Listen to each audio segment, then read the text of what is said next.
நாடாளுமன்ற உறுப்பினர் மனோகரனின் தலைமையிலான தமிழ் முற்போக்கு கூட்டணியின் பிரதிநிதி குழுவுக்கும் பிரான்ஸ் தூதுவர் ரெமி லாம்பர்ட்டுக்கும் இடையில் சந்திப்பொன்று இடம்பெற்றுள்ளது. இதுகுறித்து மனோகரன் தனது எக்ஸ் தளத்தில் பதிவிட்டுள்ளார். தனது இல்லத்தில் இலங்கைக்கான பிரெஞ்சு தூதுவர் ரெமி லாம்பர்ட்டை சந்தித்து டிட்வா பேரழிவால் மிகவும் கடுமையாக பாதிக்கப்பட்டவர்களாக இருந்தபோதிலும் மலையக தமிழ் மக்களுக்கு, குறிப்பாக தோட்ட தொழிலாளர்களுக்கு அரசின் இலங்கை மேல்கட்டியெழுப்பல் வீடமைப்பு திட்டத்தின் கீழ் திட்டமிட்ட முறையில் விலக்கி வைக்கப்படுகின்றனர் என்பதை தூதுவருக்கு உண்மை ஆதாரங்களோடு எடுத்துரைத்ததாக மனோகரன் சுட்டிக்காட்டியுள்ளார்.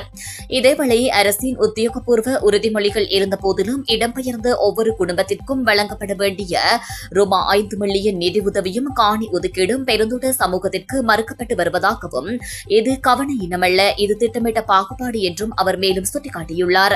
மலையக சமூகத்துக்கே உரிய இன்னும் தீர்க்கப்படாத அநீதிகள் குறித்து விவாதிக்க தமிழ் முற்போக்கு கூட்டணி மற்றும் சிவில் அமைப்புகள் சார்பாக ஜனாதிபதி அனுரகுமார திசாநாயக்கவை சந்திக்க பலமுறை கோரிய போது அந்த கோரிக்கைகள் திட்டமிட்ட வகையில் புறக்கணிக்கப்பட்டுள்ளதாகவும் அவர் தெரிவித்துள்ளார். குறித்த பாகுபாட்டு நடைமுறைக்கு முற்றுப்புள்ளி வைக்கவும், மலையக இலங்கை மக்களுக்கு சம உரிமை, சம வளங்கள், சம மரியாதையை உறுதி செய்யவும் இலங்கை அரசோடு கூடிய தனது நல்லுறவுகளை பிரான்ஸ் பயன்படுத்த வேண்டுமென வலியுறுத்தினோம் என்றும் அவர் தெரிவித்துள்ளார். மேலும் முன்னணி ஐரோப்பிய ஒன்றிய உறுப்பு நாடாகிய பிரான்ஸ் மலையக தமிழ் சமூகத்தின் காணி, வீட்டுரிமைகள் இலங்கைக்கு ஐரோப்பிய ஒன்றியத்தால் வழங்கப்படும் GSP+ வரி சலுகைக்கான நிபந்தனைகளாக முன்வைக்கப்பட வேண்டுமென வலியுறுத்த வேண்டும் என்றும் கோரிக்கை விடுத்ததாக அவர் மேலும் சுட்டிக்காட்டியுள்ளார்.